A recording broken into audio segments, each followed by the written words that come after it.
ನಮಸ್ಕಾರ ವೀಕ್ಷಕರೇ, KGN YouTube ಚಾನೆಲ್ಗೆ ಸ್ವಾಗತ. ಬೆಳಗಾವಿ ಜಿಲ್ಲೆ ಹುಕ್ಕೇರಿ ತಾಲೂಕು ಬೆನಿವಾಡ ಗ್ರಾಮ ಪಂಚಾಯಿತಿ ಅಡಿಯಲ್ಲಿ ಬರುವ ಈ ಸರ್ಕಾರಿ ಆಸ್ಪತ್ರೆಯ ಸುತ್ತಮುತ್ತಲಿನ ಅವ್ಯವಸ್ಥೆಯನ್ನ ಒಮ್ಮೆ ನೀವು ನೋಡ್ಬಿಡಿ. ಬಡವರ ಪಾಲಿಗೆ ಆಧಾರವಾಗಬೇಕಾಗಿದ್ದ ಈ ಸರ್ಕಾರಿ ಆಸ್ಪತ್ರೆ ಅವ್ಯವಸ್ಥೆಗಳ ಆಗರವಾಗಿದೆ. ಈ ಆಸ್ಪತ್ರೆಗೆ ಸುತ್ತಮುತ್ತಲಿನ ಹಳ್ಳಿಗಳಿಂದ ಅಸಂಖ್ಯಾತ ಸಾರ್ವಜನಿಕರು ಚಿಕಿತ್ಸೆಗೆ ಅಂತ ಬರ್ತಾರೆ. ಯಾಕಂದ್ರೆ ಆಸ್ಪತ್ರೆಯಲ್ಲಿ ವೈದ್ಯಕೀಯ ಸೌಲಭ್ಯ ಚೆನ್ನಾಗಿದೆ ಅನ್ನುವಂಥ ಒಂದೇ ಒಂದು ಕಾರಣಕ್ಕೆ. ಆದ್ರೆ ಲಕ್ಷಾಂತರ ರೂಪಾಯಿ ಅನುದಾನದಲ್ಲಿ ನಿರ್ಮಿಸಲಾಗಿರುವ ಆಸ್ಪತ್ರೆಯ ದುರ್ವ್ಯವಸ್ಥೆ ಇಲ್ಲಿನ ಆಡಳಿತಕ್ಕೆ ಹಿಡಿದ ಕೈಗನ್ನಡಿಯಾಗಿದೆ.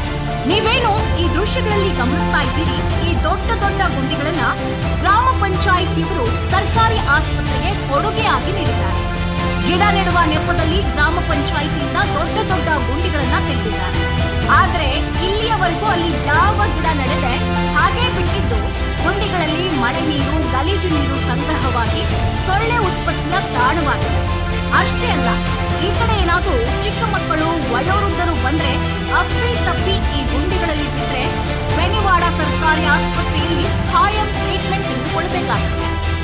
ಏನ್ರಿ ಪಿಡಿಒ ಸಾಹೇಬ್ರೆ, ಬೆನಿವಾಡ ಗ್ರಾಮದ ಸರ್ಕಾರಿ ಆಸ್ಪತ್ರೆಯ ದುರ್ವ್ಯವಸ್ಥೆ ನಿಮ್ಮ ಕಣ್ಣಿಗೆ ಬಿದ್ದಿಲ್ಲ, ಅಥವಾ ಬಿದ್ರು ಇದು ನನ್ನ ಕೆಲಸ ಅಲ್ಲ ಅಂತ ಕಣ್ಮುಚ್ಚಿ ಕುಳಿತಿದ್ದೀರಾ? ಸರ್ಕಾರ ನಿಮ್ಗೆ ಸಂಬಳ ಕೊಡೋದು ಗ್ರಾಮ ಸುಧಾರಣೆಗೆ, ನೀವು ಕುರ್ಚಿ ಮೇಲೆ ಕಾಲ್ ಹಾಕೊಂಡು ಕುತ್ಕೊಳ್ಳೋದಕ್ಕಲ್ಲ. ಗ್ರಾಮಗಳಲ್ಲಿ ತಿರುಗಾಡಿ ಗ್ರಾಮಸ್ಥರ ಸಮಸ್ಯೆಗಳನ್ನ ಪರಿಶೀಲಿಸಬೇಕು.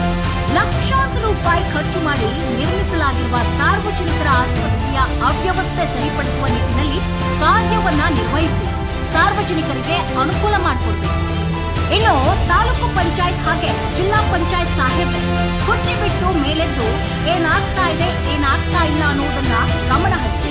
ಇನ್ನಾದ್ರೂ ಆಸ್ಪತ್ರೆಯ ದುರ್ವ್ಯವಸ್ಥೆಯನ್ನ ಸರಿಪಡಿಸ್ತೀರಾ, ಪಿಡಿಒಗಳ ಮೇಲೆ ಕ್ರಮ ಕೈಗೊಳ್ತೀರಾ, ಕಾದು ನೋಡ್ಬೇಕಾಗಿದೆ. ವರದಿ ಮಹಮ್ಮದ್ ಅಲಿ ಬಾಟ್.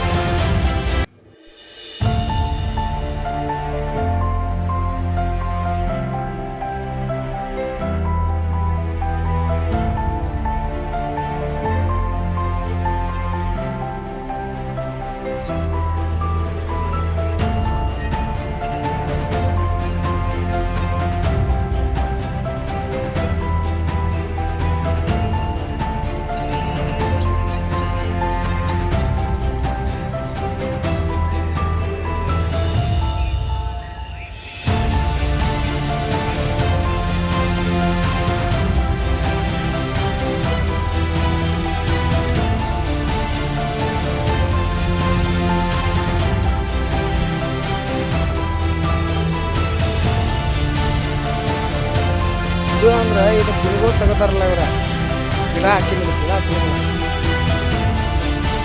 ದವಾಖಾನೆ ಐತ್ರಿ, ಸ್ವಚ್ಛತಾ ಇಡ್ಬೇಕಲ್ಲ ಇವ್ರ.